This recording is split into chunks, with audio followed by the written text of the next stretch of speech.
We're here this morning for Postulation Day. We're about to go and hand in our list at the Parliament building, and I'm very excited. We did this 4 years ago and we garnered 2 seats, so I'm hoping and praying that the population of St. Martin endorses us again with 5, even 10. Give us the full mandate and let PFP show you what we're really about and how we can govern St. Martin and make it better. Good, feeling positive. The turnout is nice. Everybody's bringing, family, friends. And so we have a decent amount of people out here, and that's what it's about. Showing that you're willing to,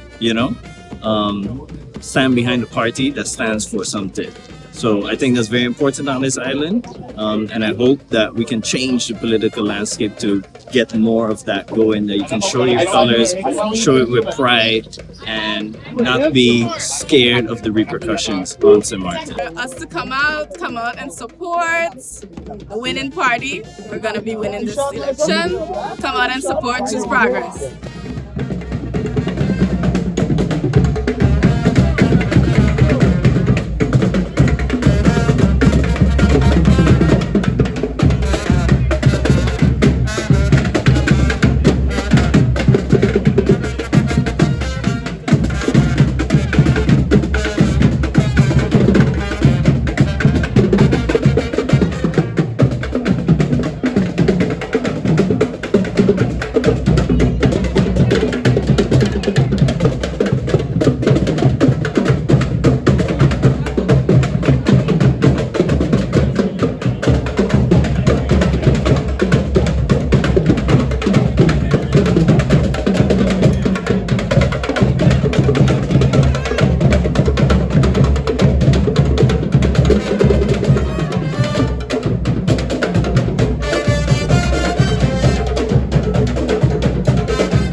Voting Bureau, to my fellow PFP candidates, to those family, friends, and supporters gathered here in the Tribune, and those listening online.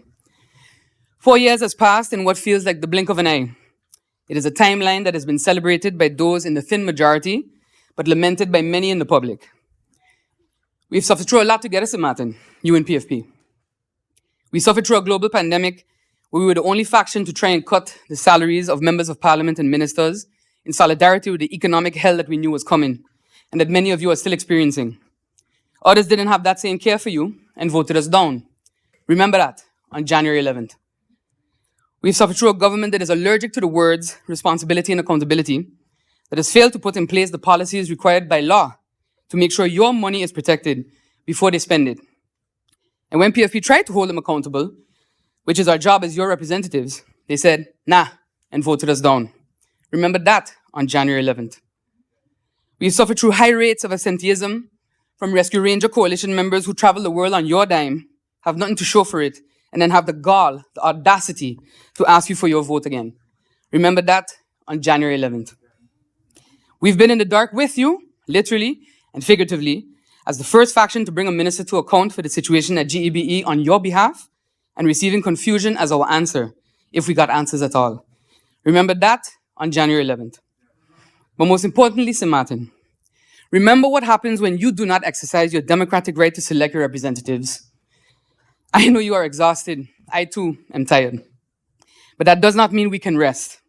Because the people that have brought us here, whether they've been here for 30 years or 5 years, are happy that you are tired. It means you can't pay attention and you don't have energy to fight. But we have energy for us all.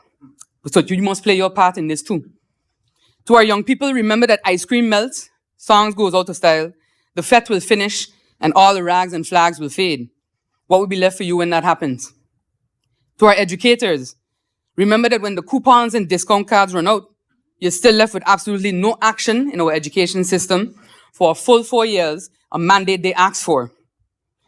To our industry leaders, remember that instead of moving forward with an economic recovery plan, a sound one, you were stuck with a high profit tax because not taking a decision was better than agreeing to a plan that brought no personal glory.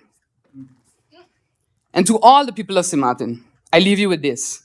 We all make choices in life, but in the end, our choices make us.